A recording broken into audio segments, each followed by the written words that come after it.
बघा इकडे काय आहे, मॉलिक्युलर फॉर्म्युला आहे H2S. मॉलिक्युलर फॉर्म्युला काय आहे H2S. यामध्ये कॉन्स्टंट एलिमेंट कोणते आहेत?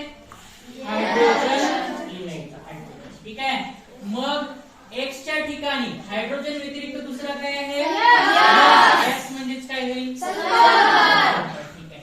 मग हायड्रोजनची व्हॅलेन्सी कंपाऊंड कोणताच असो हायड्रोजनची व्हॅलेन्सी चेंज होणार नाही. मग हा जो सल्फर आहे, सल्फरचा ऍटॉमिक नंबर आहे 16.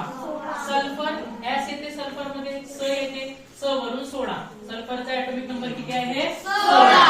मग सल्फरचा ऍटॉमिक नंबर 16 आहे, त्याचा इलेक्ट्रॉनिक कॉन्फिगरेशन काय सांगा? ओके. मग शेवटच्या कक्षेमध्ये किती इलेक्ट्रॉन आहेत? 6. मग त्याला ऑक्टेट कंप्लीट करण्यासाठी कितीची गरज आहे? मग जेवढ्या इलेक्ट्रॉनची गरज ऑक्टेट कंप्लीट करण्यासाठी आहे तेवढीच त्याची काय होईल? व्हॅलेन्सी. मग सल्फरची व्हॅलेन्सी किती होईल? आपला प्रश्न काय आहे? नंबर ऑफ बॉन्ड फाइंड करणे. हा जो सल्फर आहे हा हायड्रोजन सोबत किती बॉन्ड तयार करेल?